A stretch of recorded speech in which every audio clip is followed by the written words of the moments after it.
Kani kadega Batesi TV, bat pidang pet yaki kubor baman kasni, balawan rasha pi da ka Orange Nissan, lom so po niya Fabricate Shillong, ringkat bat ka BDW International School Nongmansong, Langkarding Shillong. Admissions open now.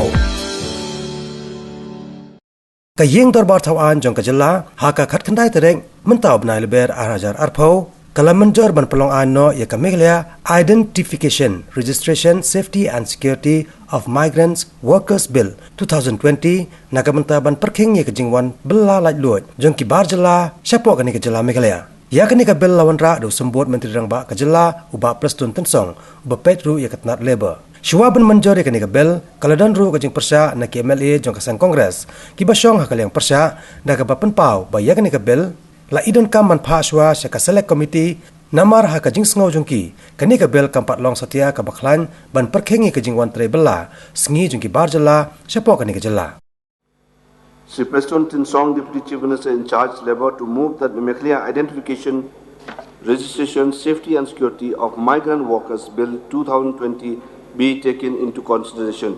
Deputy Chief Minister in charge, please. Mr. Speaker, sir, I beg to move that the Meghalaya Identification, Registration, Safety and Security of Migrant Workers Bill 2020 be taken into consideration. Motion moved. Now I would like to inform the House that I have received a notice of amendment to the bill tabled jointly by Dr. M. Amparin Lindo, MLA, Sri Process T. Saukme, MLA, Sri H. M. Shangpriang, MLA, Sri Kemfa S. Marbanyang, MLA, Sri Meral Bonds, MLA, Sri Mahendro Rapsang, MLA, Sri George B. Lindo, MLA. Any one of the member may move, please. And may I know how many members would like to participate also? Honourable Speaker, sir, I beg to move to omit within quote and obtain a separate registration card and substitute this by the inner line permit or pass from entry-exit points or a single window.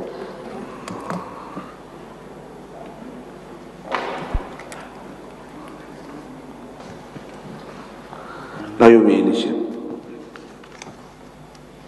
Honourable Speaker, sir, on receipt of the proposed bill of the government on the Meghalaya Identification, Registration, Safety and Security of Migrant Workers Bill 2020, sir, I would like to share with this august House some of the concerns that we have on the passing of such a bill, sir. The very first, sir, we believe that in view of the inner line permit, which the government of Meghalaya is anyway pursuing in all honesty, we believe that the multiple agencies that will be in operation in the state of Meghalaya for the processing of the registration card of these migrant workers may pose as a complication, sir. I believe, sir, that in the backdrop of the inner line permit and in the backdrop of another very wide bill that is also being proposed by the government in its amendment form, this kind of a matter, sir, should be considered very cautiously for the simple reason that if a single window is presented and is made available for migrant workers, this duplicacy of all of these agencies giving individual cards and registration cards may become a complication for the state in later years. So I would also like to call to the attention of the Honourable Labour Minister that the Interstate Migrant Workmen Regulation of Employment and Condition of Service Act 1979 has been in operation in the state for a very long time. I would like to request the Honourable Minister to inform the House how many agencies have been registered under this one section of law. Because at the end of the day, as we have seen in all of the debates that have occurred in the various levels of dialogues and discussions on migrant workers, we have seen that till date it is difficult to identify who will initiate for the registration of these migrant workers. Sir, there are all big complications in the registration process itself. Firstly, the duties and obligations of contractors. It has been found in the past that the Department of Labour has found it very difficult to register workmen, migrant workmen, working in different sites, whether it is individual sites or government sites.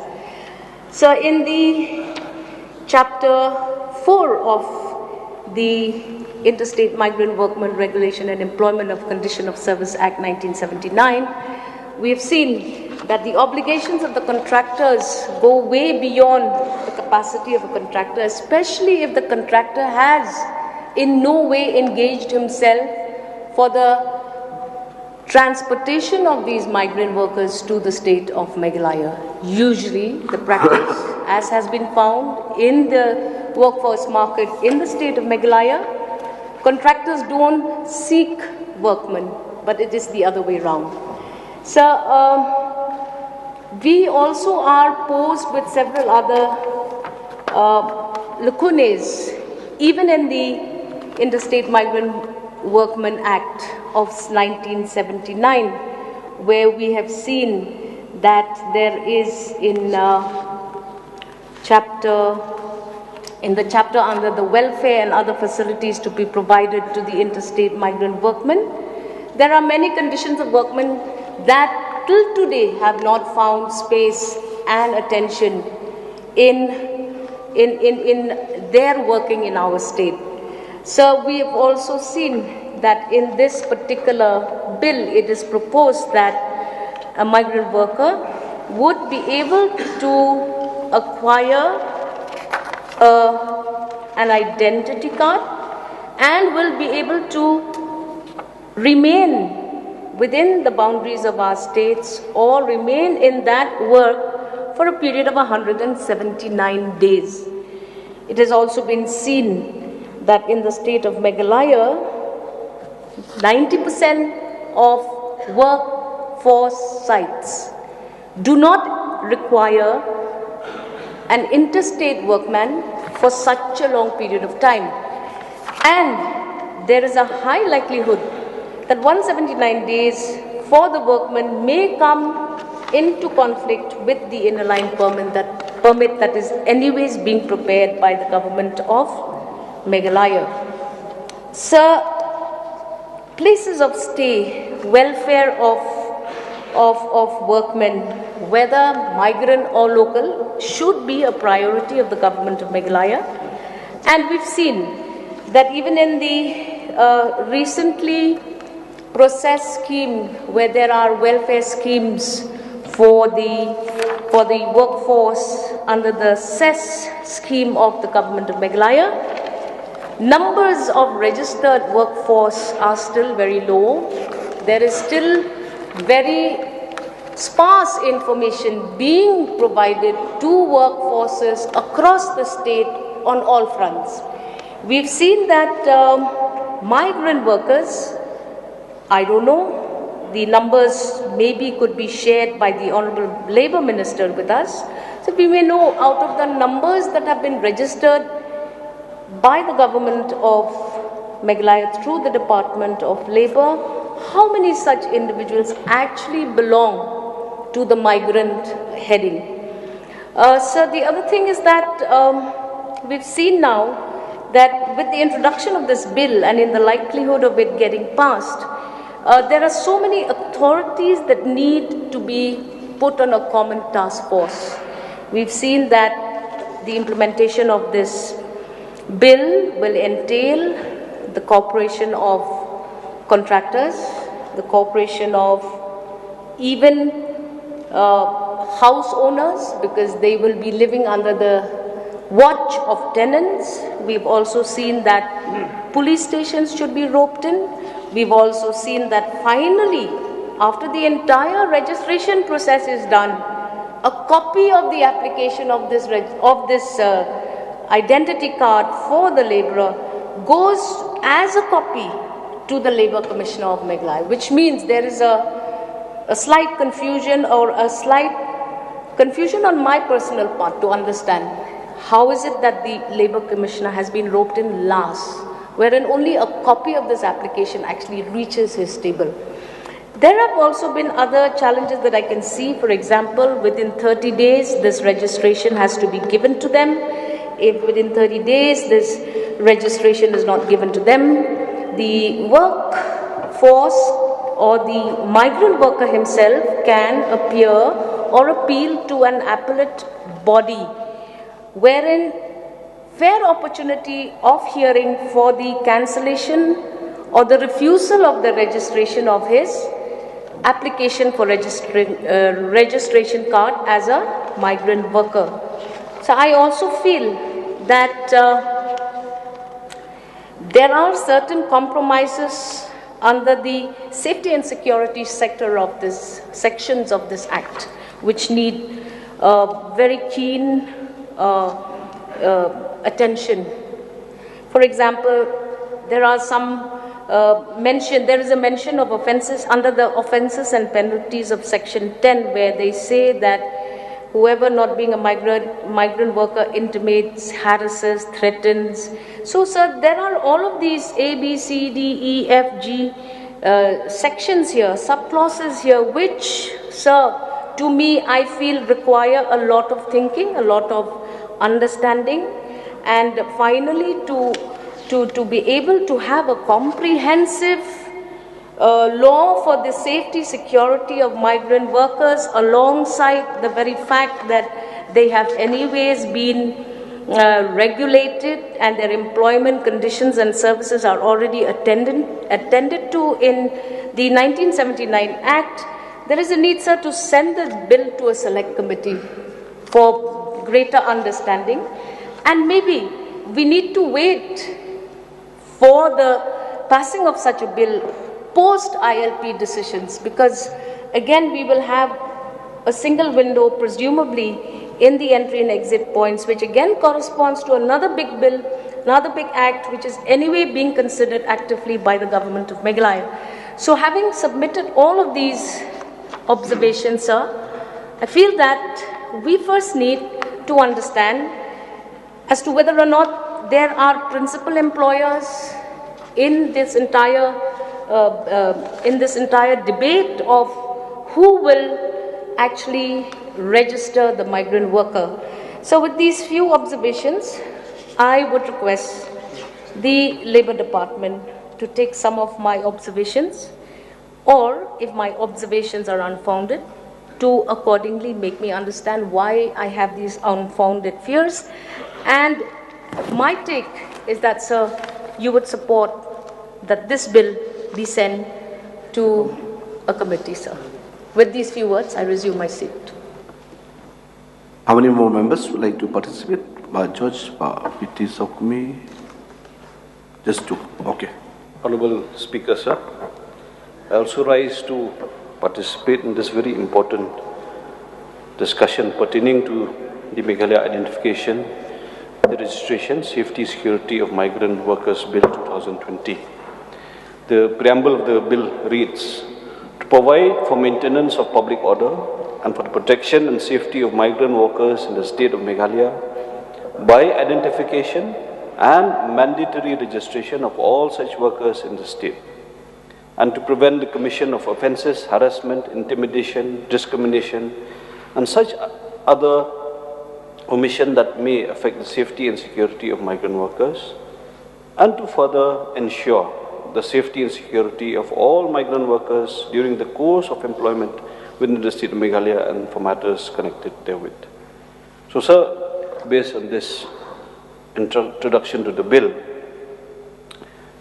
I feel there are so many anomalies in this bill that needs a lot of reflection, that needs a lot of reconsideration, and perhaps a lot of study and analysis before this bill can be considered by this august House.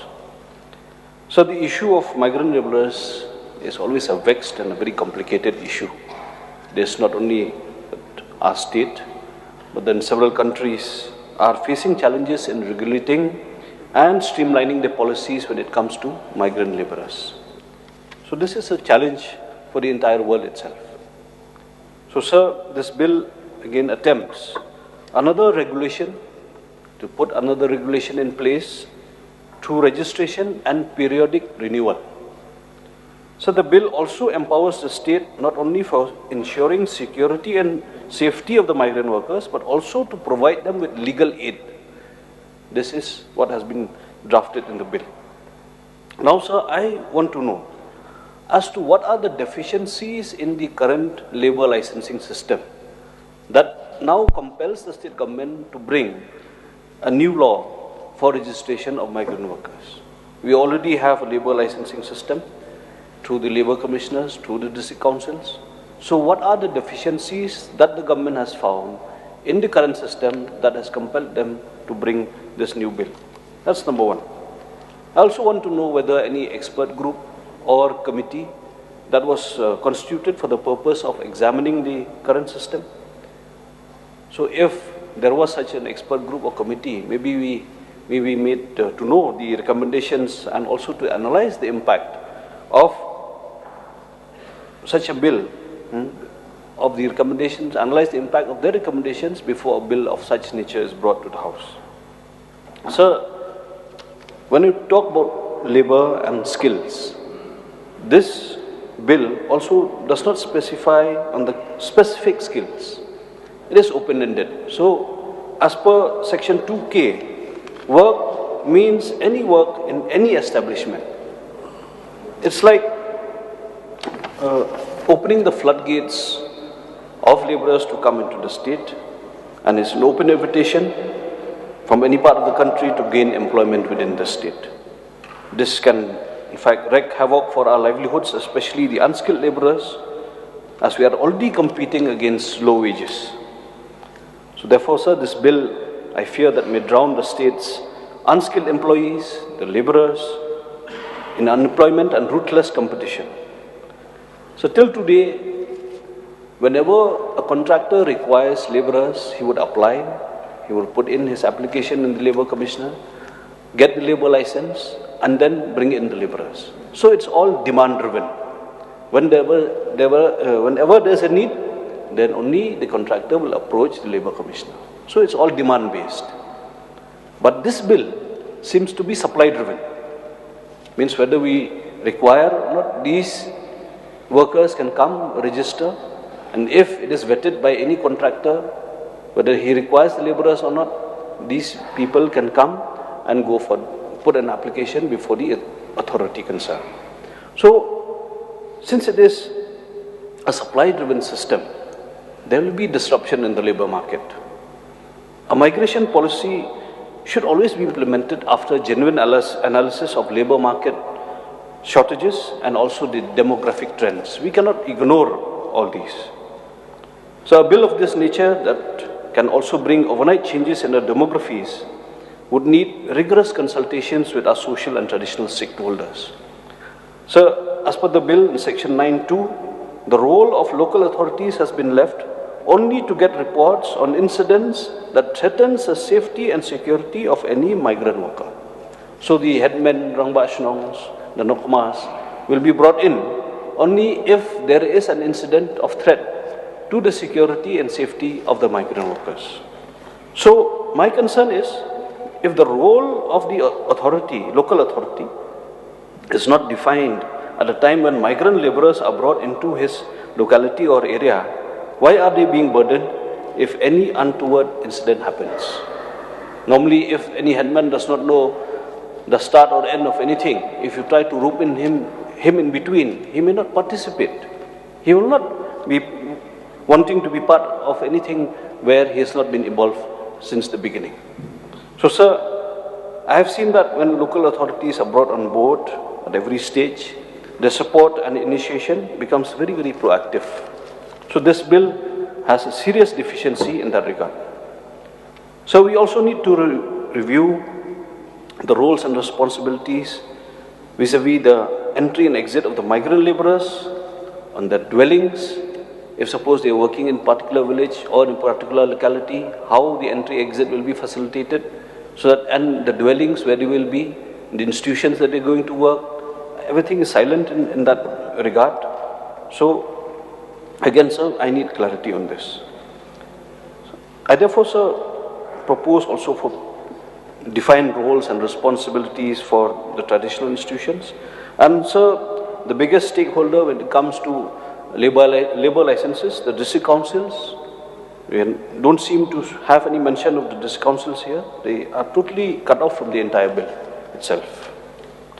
So another major concern of mine is how will the bill be able to regulate the migrant laborers that are engaged in central government institutions, especially in the military and paramilitary stations that we have in the state. I feel that if we cannot regulate the central government institutions, this bill is half-baked and it's not fit for public consumption. Because a lot of the migrant laborers that are moving around in the state capital especially is in these institutions where the government has not exercised control over the past. Maybe because of the laws that we have, maybe the engagements that we have has been found wanting with the central government institutions. So this bill is also silent in that matter. So as the Honourable Member from Shillong East already said, the Section 10, which talks about the various kind of penalties and kind of things that can be done in case the migrant worker gets intimidated, harassed, gets threatened, if he gets obstructed in his avenues of employment, and if anyone restricts a migrant worker from carrying out duties while in employment and while performing his normal duties and functions, or if anybody forces or causes a migrant worker to leave his or her house or any other place of residence, or even obstructs or prevents a migrant worker from practicing any profession. So, sir, these I think has been overstretched, and it leaves that this entire section needs review because it is prone to misuse, especially by miscreants, and frivolous complaints may just come, and there are genuine whistleblowers in society also who can raise their queries, their concerns, considering the fact that migrant workers will bring demographic change. So therefore, sir, with all these observations and my concerns, which in fact this bill may affect livelihoods and our economy as well as our demography, before we legalize it in such a manner, I also second the proposal as moved by the Honourable Member from Shillong East that we better send this bill to a select committee first. We analyze it properly, we examine the complications as well as the impact on the livelihoods and the security of the state, as well as, most importantly, the economy of the state, and we take it up with the select committee before this bill can be brought again to this August House for its consideration. So these are my concerns, sir, and with these few words, I resume my seat. Bapiti Saukmi, please.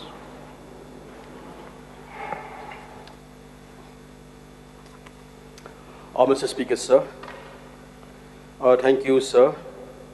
So I rise to participate and also to be with the Honourable Member from 16 East Shillong, that amendment need required regarding with this Meghalaya Identification, Registration, Safety and Security of Migrant Workers Bill 2020.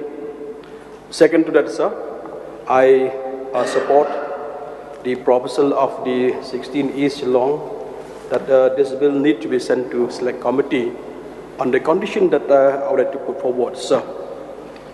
So no doubt the intention of the government is a good intention, because the government would like to be in line, because we have in a country that we have the interstate migrant workmen regulation of employment and condition of Service Act 1979.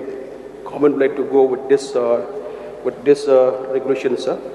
And second to that, sir, we have also in the interstate migrant workmen regulation of employment and condition of service Assam Rule 1981. That the government also they have the good intention, because if other state in the country that they have a migrant workers act or rule, why not in Meghalaya? Why not be lagging behind? It's a good intention. But like I said that our members have already suggested to select committee, I think it would be proper, would be fit and allowed the members to go in detail the pros and cons regarding with this migrant acts. So it is also, we have already mentioned here that number one, that the department have already been mentioned here, that registering office will have to maintain that a register. All migrant workers, they should have in hand the various documents, like Aadhaar, elector photo identity card, permanent address, and contact mobile number or the phone number, then address of the owners who brought them for the works they're supposed to entrusted in them. They have already mentioned here. And second, also they have already mentioned that registration card will be only in a matter of 179 days. After 179 days, it needs to be for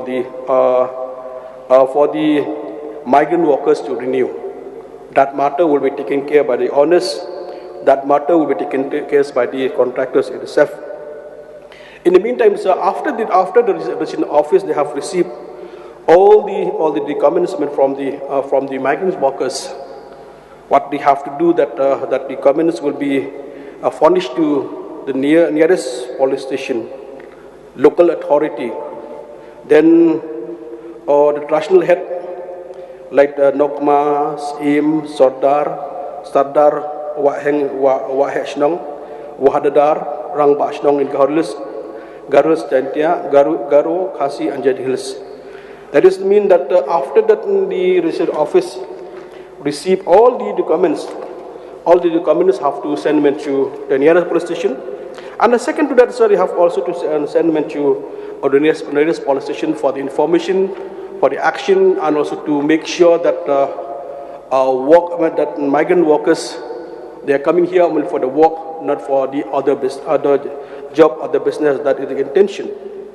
But so while we looking while we look about this interstate migrant workmen regulation of employment and condition rule of Assam Rule 1981, and also that if you look into this interstate migrant workmen regulation of employment and condition of Service Rule Act 1979, I'm sure that even that the Labour Department, even the government, will go in the same line. How regarding with the preparation of the form and others and matters be entrusted. So we understand that this matter will be entrusted to Labour Commissioner. But according to the acts of the Assam rule, even in the interstate migrant workmen, it is mentioned that the Labour Commissioner will be looked after. That is the head of the looking after the migrant workers. That will be issued directly by the government. Then second to that the migrant workers, they have to take the form, fulfill the form, and after that they will submit unto the appropriate authority. Then you will have the inspector. That inspector will be appointed by the state government. An inspector will inspect that the migrants, where they have been working, where they are staying, what kind of job they are doing. That is the matters of inspector. Then again, sir, they will have the licensing officer. I've only mentioned because that the migrant workers they should have in hand all the important documents. After they bring the important documents, after they have fulfill all the form, then after that you have to submit to licensing officer. Then the contractors or the owners who bring these migrant workers, they will take all the form to licensing officers. Then licensing officers, then he will check whether that documents are fulfilled or not according to the need of the rule or the act.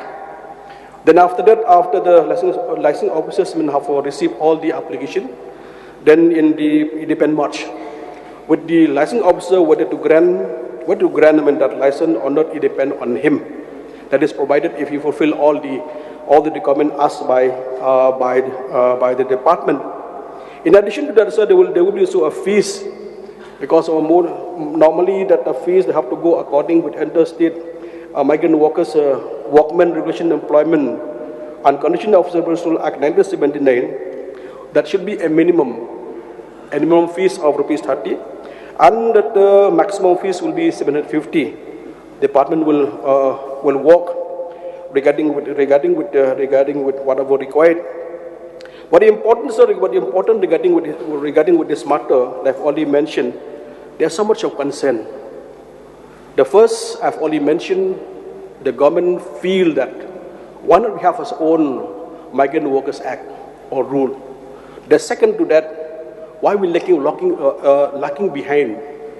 For many years, we don't have the total numbers of the workers who come and work in our state. Why not we have? And the number three, the government for so long they didn't get any facilities or fees from those migrant workers working in the state. Sometimes this like we have all these experience in our state, especially when the coal extraction is going on, especially in the Giant Hills. We could see the lack of migrant workers are coming, especially those days. I only said lack of migrant workers coming from Assam, coming from north, coming from south, coming from the state of the country have coming. We have lose in one way. We have lose the fees, and second to that, we cannot check. But the main important that many of the migrant workers, they are getting married with our own local people from that area, even Giant Hills, even other part of other state. That's why, in one way, the department think that there's a good intention to have. We need to check. Now I will call upon the Deputy Chief Minister to reply to this. Mr. Speaker, sir, at the outset, I am very, very thankful to the mover of the amendment to this bill, which we already introduced in the first day itself, Kong Amprin Lengdo, Ba George Lengdo, and Ba Process Saukme, who did express their concerns about passing of this bill. Sir, we are all equal concerned. That's why we brought this bill. Let me just tell you one thing. Let us be very clear. One, please don't mix up and don't get confused when you refer to the two bills, the Central Act issued by the Labour Ministry. One is Interstate Migrant Workers Regulation of Employment and Condition of Service Act, as you rightly referred, 1979. And number two is Building and Other Construction Workers Act, 1996. These were in place, yes, and these were all central acts, which we have nothing to do with it. That is number one. And if you go to few important clauses provided in these two acts, it talks about the welfare and the interests of the workers. So that's it. Whoever comes, be it from Bihar, be it from Assam, be it from any state, it talks about the welfare. So therefore, I would like to clarify here. There is no overlapping, there is no contradiction with this act, with this bill, which we brought in this August House, because this is our own property bill as authorized by the Constitution of India, sir. That is the point number one. Point number two, I think, Honorable MLA from Shillong she referred about the ILP. In fact, again, ILP is different subject altogether. And I think last year, 19th of December, I think Sam, he did mention also about it. We were unanimous and we are still waiting the outcome and the response from the government of India. Again, ILP issue is different issue because again, this is not the state subject. That is point number two. Point number three, I think some members, they mentioned about, again, the interstate migrant workers by saying that why should we need again another state act in place. Let me just tell you, interstate migrant workers does not cover those workers which is from 1 to 4. The workers who registered in the Labour Commissioner's office is only 5 and above. That is as per the rules and the act of interstate migrant workers. So you tell me, what's about those 4 below? As of now, I've seen it. The day I took charge of labor, I've seen it. Maximum of laborers, migrant laborers I should say, who enter the state, they are single, 2, 3 or 4. Individually they keep coming. And nobody knows. And they don't go also for a proper registration. Only 5 and above, then the contractors or the business houses, they engage 5 and above. Below that, nothing is there. So that's why, after taking into all these loopholes, these issues, the government ultimately thought it judiciously and seriously that this is the most appropriate time that we need to bring in this bill and make it an act immediately, sir. So what happened? I think recently we have seen what happened, what has happened in Ichamati.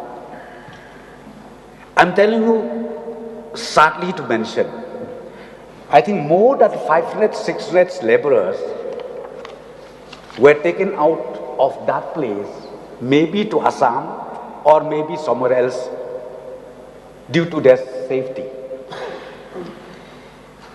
And nobody knows. There is no record. As I said to you, because there is no act in place. Because the role of the Labour Department, be it for the Interstate Act, Migrant Workers Act, or be it for this Construction Workers Act, the role of the government or the role of the Labour Department is only to issue license. And the license is also prescribed as per the Act and per the rules. It's already there. So we are tight. And beyond that, nothing is there. And those people, most of them, they did not come. Okay. So, after seeing all these trends, and we don't know how many more will come, unregistered, why we brought in this bill? As I said to you, after thinking it properly, and then legally also, we have studied, we have gone all the pros and cons, because let me just remind you all, other members of this August House, let us not forget 2 bills brought by this very House way back in 1973 and way back in 1980 Ultimately, the government of India, not the government, the Honorable President, that time he turned down.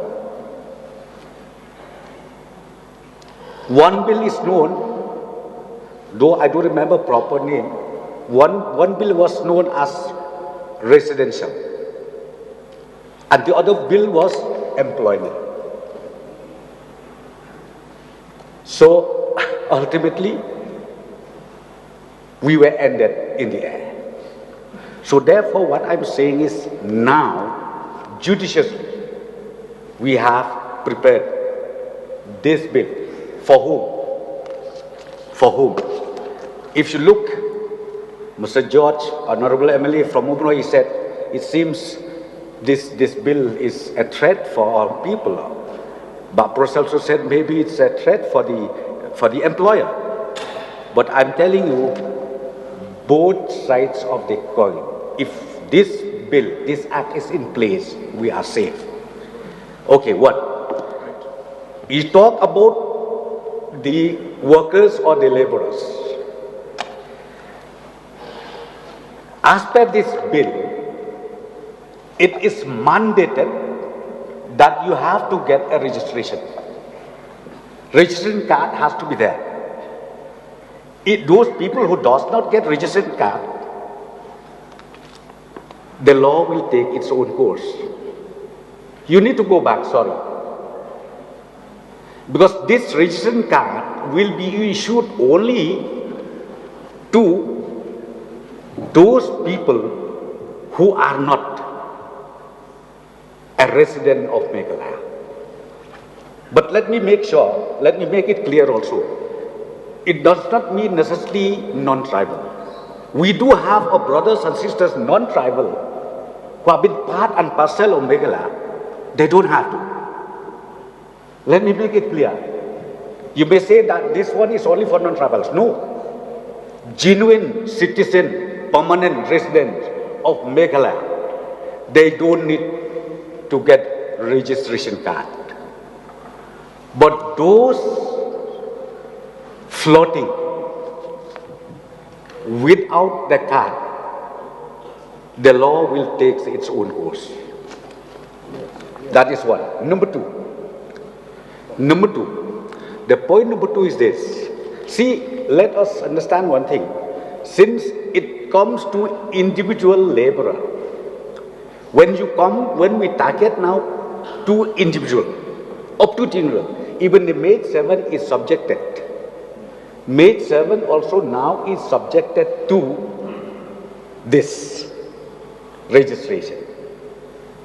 Because I experienced myself in my house, I engage maid servant from Assam, from Barpeta, or maybe from Bihar. It is my responsibility that she has to get the registration. Otherwise, sorry, law is in place, act is in place. Okay, when we talk about the employer, when we talk about the business houses, when you talk about the contractors, again, for them also it is a plus point. Why sometimes just to get the work done, any Tom, Dick and Harry can just come. Maybe instead of 300 rupees you paying, 150 rupees they happy. Those laborers, without knowing the credentials of those laborers coming in our state, it's dangerous. But with this act, I'm telling you, with this bill, you need to understand one thing, even the employer is safe. You cannot hide your credentials. And we will come up in the rules very, very nicely.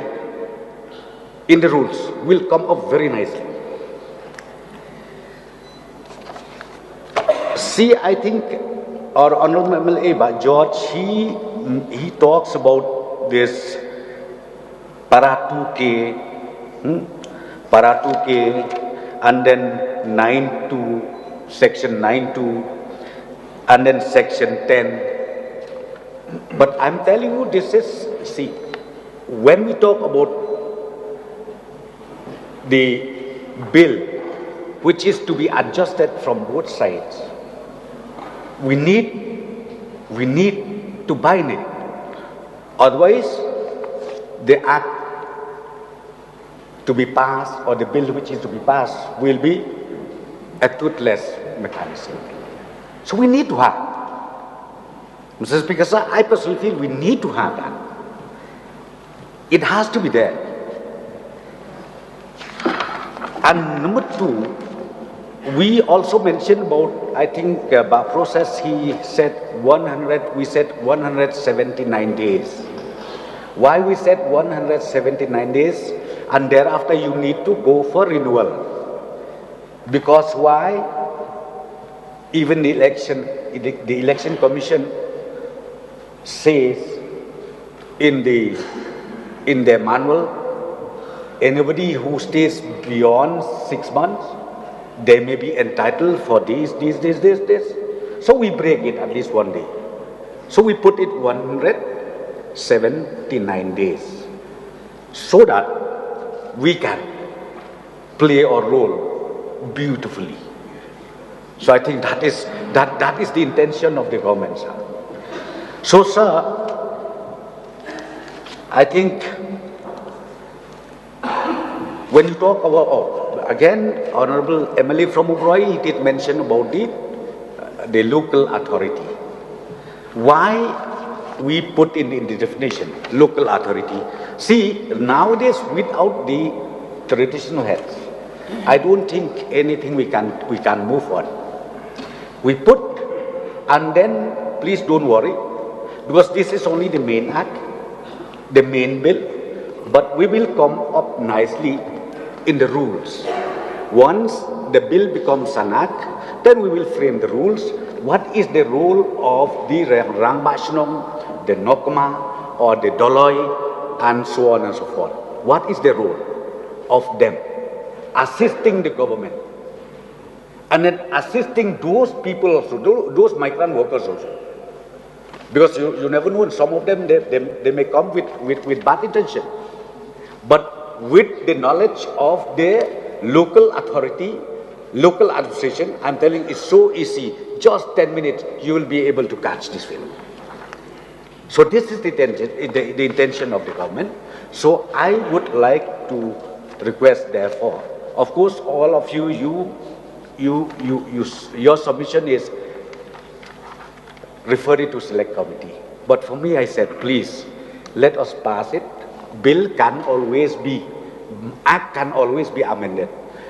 Let it start. Let the rules be in place. Let us implement it immediately. And then let us implement it immediately. And then if need be, in the next budget session, you can bring in the amendment. There is no harm. And any genuine issues, let me just assure the honorable members, any genuine issues, that can be taken care of. Any genuine issues.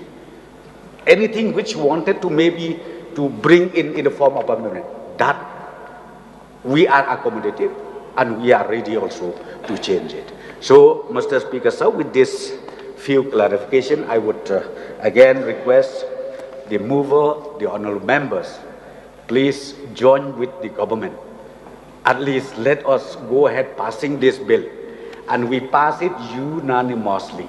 Let us pass it unanimously. I think it looks good if we do that, like we did to the ILP resolution. So why not we again, this one, I think you understand the spirit and the intention of the government. So please, I request the mover, kindly just withdraw your amendment and unanimously we pass this bill at the present form.